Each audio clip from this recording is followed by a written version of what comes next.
പ്രിയമുള്ളവർ, പുനലൂരിൻ്റെ പ്രിയ കവി ശ്രീ പുനലൂർ ബാലനെക്കുറിച്ചാണ്.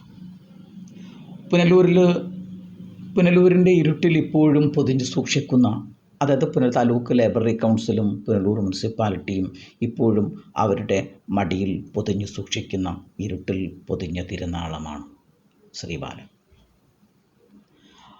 പ്രിയപ്പെട്ട കവിയുടെ ജന്മദിനത്തിനും പ്രിയപ്പെട്ട കവിയുടെ പുലകൂളിയും അടിയന്തരവും ഒക്കെ ആഘോഷിച്ച് അവർ പിരിഞ്ഞു പോകാറുമുണ്ട്.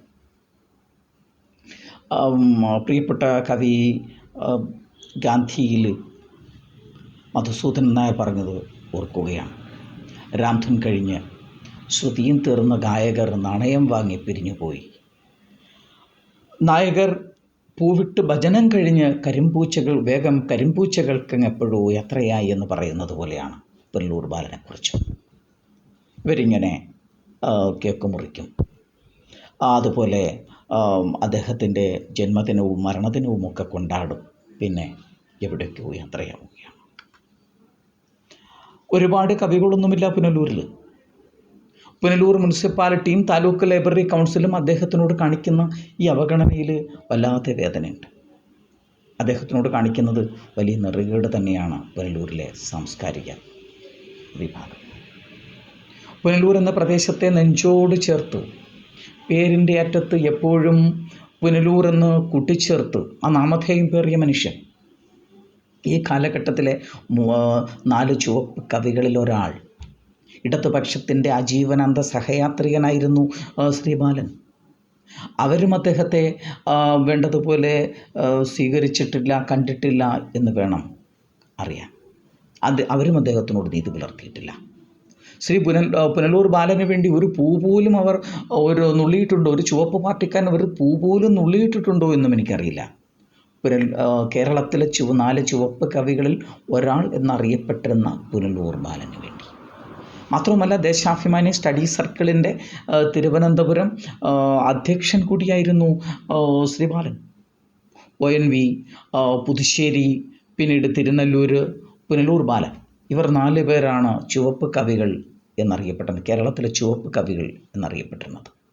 ഇവരുടെ കവിതകൾ ഒട്ടൊന്നുമല്ല കേരളത്തിൻ്റെ ഇത്തരത്തിലുള്ള ഒരു സാംസ്കാരിക വിപ്ലവത്തിന് തുടക്കം കുറിക്കുകയും കേരളത്തിലെ വിപ്ലവാധിഷ്ഠിതമായ ഒരു ഭരണത്തിന് ഒക്കെ കൊണ്ടുവരുന്നതിന് വളരെയധികം സ്വാധീനം ചെലുത്തുകയും ചെയ്ത, കേരളത്തിലെ ജനങ്ങളുടെ മനസ്സിൽ ഇത്തരത്തിലുള്ള വിപ്ലവ പ്രസ്ഥാനങ്ങൾക്ക് സ്വാധീനമുണ്ടാക്കി കൊടുക്കാൻ കഴിഞ്ഞ ഒരുപാട് വരികളും കവിതകളും ഒക്കെ എഴുതിയ ആൾക്കാരായിരുന്നു ഇവരൊക്കെ. അതിൽ പ്രമുഖനായ ഒരാളായിരുന്നു ശ്രീ പുനലൂർ ബാലൻ. അദ്ദേഹം ബന്ധപ്പെട്ട് പൂർണ്ണമായിട്ടും ജോലിയുമായിട്ടൊക്കെ ബന്ധപ്പെട്ട് ശ്രീ പുനലൂർ ബാലൻ തിരുവനന്തപുരത്തായിരുന്നു എന്നുള്ളത് സത്യം. പക്ഷേ പുനലൂരിൻ്റെ പേര് എപ്പോഴും അദ്ദേഹം തൻ്റെ പേരിനോടൊപ്പം കാത്തു സൂക്ഷിച്ചിരുന്നു. പുനലൂരിലെ കുറിഞ്ചിയും മരുതവും ആ പ്രകൃതി ഭംഗിയുമൊക്കെ തൻ്റെ കവിതകളിൽ നിറച്ചു സൂക്ഷിച്ചിരുന്നു ശ്രീ ബാലൻ. എന്നിട്ടും ഈ മനോഹര തീരത്ത് നിങ്ങൾ അദ്ദേഹത്തിന് ഒരു സ്മാരകം ഉണ്ടാക്കി കൊടുത്തിട്ടുണ്ട്. ഈ പുനലൂരിൻ്റെ മനോഹര തീരത്ത് അദ്ദേഹത്തിനൊരു സ്മാരകമില്ല. നിങ്ങളപ്പോൾ പറയും, ഞങ്ങൾ ലൈബ്രറി കൗൺസിലിന് പേര് കൊടുത്തിരിക്കുന്നത് ശ്രീ പുനലൂർ ബാലൻ മെമ്മോറിയൽ ലൈബ്രറി എന്നാണല്ലോ. തൻ്റെ ഒസ്യത്തിലൊരിടത്തും തനിക്ക് സ്മാരകം വേണ്ട എന്നും തൻ്റെ കൃതികളിലൊരിടത്തും തനിക്ക് സ്മാരകം വേണ്ട എന്നൊന്നും പുനലൂർ ബാലൻ പറഞ്ഞിട്ടില്ല. അദ്ദേഹത്തിൻ്റെ പേരിൽ താലൂക്ക് ലൈബ്രറി ഉണ്ടെന്നുള്ളത് സത്യവും തന്നെയാണ്.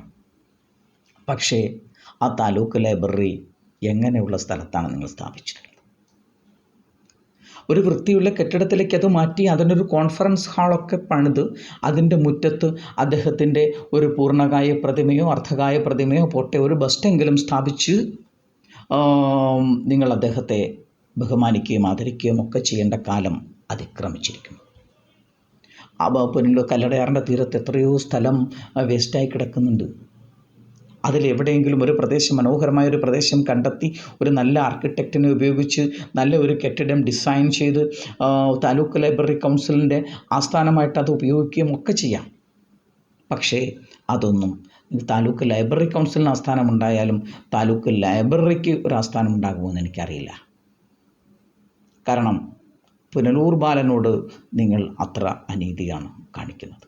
അദ്ദേഹത്തിൻ്റെ ജന്മഗ്രാമമായ വിളക്കുവെട്ടത്തും അദ്ദേഹത്തിൻ്റേതായ സ്മാരകങ്ങളുണ്ടോ എന്നെനിക്കറിയില്ല.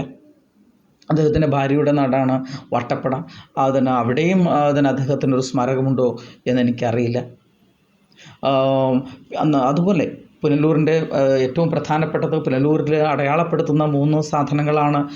ഒന്ന് പുനലൂർ പേപ്പർ മില്ലും, പുനലൂർ തൂക്കുപാലവും, പിന്നെ പുനലൂർ പാലം. പുനലൂരിൻ്റെ പ്രശസ്തി കേരള തലത്തിലൊക്കെ എത്തിക്കുന്നത് ഈ 3 സാധനങ്ങളാണ്. പുനലൂരിലെ തൂക്കുപാലത്തെ എന്തായാലും വർഷാവർഷം കാശുണ്ടാക്കാനുള്ള ഒരു സ്ഥാപനമാക്കി നിങ്ങൾ മാറ്റിയിട്ടുണ്ട്. അതിൻ്റെ അറ്റകുറ്റപ്പണിയൊക്കെ നടത്തി പേപ്പർ മില്ലിനെ പൂർണ്ണമായിട്ടും നശിപ്പിച്ചിട്ടുണ്ട്. ഇനി പുനലൂർ ബാലനെ കൂടി സ്മാരകം പണിത് കാശുണ്ടാക്കാനുള്ളൊരു സാധനമാക്കി മാറ്റിക്കളയരുത് എന്നുള്ള ഒരു അപേക്ഷ കൂടി ഉണ്ട്. ഇതിനോടൊപ്പം അദ്ദേഹത്തിൻ്റെ പേരിലുള്ളൊരു സാഹിത്യവേദി പോലും അതങ്ങ് തിരുവനന്തപുരത്താണ്, പുനലൂരിൽ ഇല്ല എന്നുള്ളതും വളരെ വേദനാജനകം തന്നെയാണ്. അദ്ദേഹത്തിൻ്റെ പല കവിതകളും ഇന്ന് ലഭ്യവുമല്ല. ആദ്യ കവിതാ സമാഹാരമായ തുടിക്കുന്ന താളുകൾ 1950കളിൽ പ്രസിദ്ധീകരിക്കപ്പെടുകയും പിന്നീടത് ഇപ്പോൾ ദുർലഭമാണ്, കിട്ടാനില്ല എന്ന് തന്നെയാണ് എനിക്ക് തോന്നുന്നത്. ഞാനത് വായിച്ചിട്ടില്ല, അത് ലഭ്യവുമല്ല. പിന്നെ ഏകദേശം അന്ന് നെല്ലിപ്പള്ളിയിലെ പ്ലാന്റേഷൻ പ്രസ്സിലോ മറ്റോ അച്ചടിച്ച് അത് അദ്ദേഹം തന്നെ പുറത്തിറക്കിയതാണ് എന്ന് ഞാൻ അദ്ദേഹത്തിൻ്റെ ജീവചരിത്രത്തിലെവിടെയോ ആരോ നമ്മളുടെ കേരള സാഹിത്യ അക്കാദമിയാണെന്ന് തോന്നുന്നു ഒരു കൃതി ഇതിനകത്ത് സൂചിപ്പിച്ചിട്ടുണ്ട്.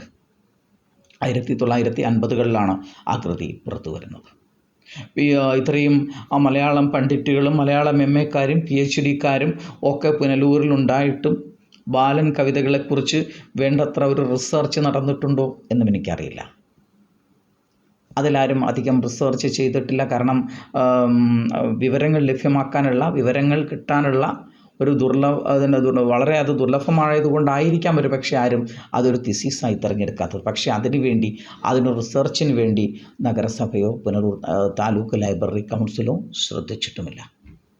പുനലൂരിലെ വാളക്കോട് ഹൈസ്കൂളിലും അതുപോലെ തന്നെ ചെമ്മന്തൂർ ഹൈസ്കൂളിലും പുനലൂർ ഹൈസ്കൂളിലും ഒക്കെ അധ്യാപകനായി ജോലി നോക്കിയിരുന്നു അദ്ദേഹം. ആ സ്കൂളുകളും അദ്ദേഹത്തിന് വേണ്ടത്ര പ്രാധാന്യം കൊടുത്തിട്ടുണ്ടോ എന്നറിയില്ല. അദ്ദേഹത്തെ ആരും തിരഞ്ഞു പോയിട്ടില്ല. എന്തിന്? പുനലൂർ ബാലൻ അവിടുത്തെ അധ്യാപകനായിരുന്നുവെന്ന് അവിടെയുള്ള കുട്ടികളെ ഒന്ന് ഓർമ്മിപ്പിക്കാൻ വേണ്ടി അവരുടെ ലൈബ്രറികളിൽ ഒരു റീഡേഴ്സ് കോർണറെങ്കിലും ഉണ്ടോ എന്നും എനിക്കറിയില്ല. പിന്നെ ഈ താലൂക്ക് ലൈബ്രറിയിലേക്ക് വന്നാൽ അവിടെ എല്ലാ വർഷവും ഞാൻ പറഞ്ഞിട്ടുണ്ട് 2 ചടങ്ങുകൾ നടക്കാറുണ്ട്. ആ 2 ചടങ്ങുകളിൽ ഒന്ന് അദ്ദേഹത്തിൻ്റെ ബർത്ത്ഡേക്ക് അവരാഘോഷിക്കാറുണ്ട്, ഒന്ന് അദ്ദേഹത്തിൻ്റെ ചരമദിനം അവരാഘോഷിക്കാറുണ്ട്. പിന്നെ എപ്പോഴോ ഇപ്പോൾ നടക്കുന്നില്ല എന്ന് എനിക്ക് തോന്നുന്നത്, എല്ലാ വർഷവും പുനലൂർ ബാലൻ സ്മാരക കവിതാ മത്സരം നടത്താറുണ്ട്. അതിപ്പോൾ നടത്താറുണ്ടോ എന്ന് എനിക്കറിയില്ല. ഇതിലെ അജണ്ടയൊക്കെ തീരുമാനിക്കുന്നത്, ലൈബ്രറി കൗൺസിലിൻ്റെ അജണ്ടയൊക്കെ തീരുമാനിക്കുന്നത് ആരാണെന്നും അറിയില്ല. 2 പുനലൂരിലെ പ്രധാനപ്പെട്ട 2 സിംഹങ്ങളാണ് അതിൻ്റെ നേതൃത്വ സ്ഥാനത്തുള്ളത്.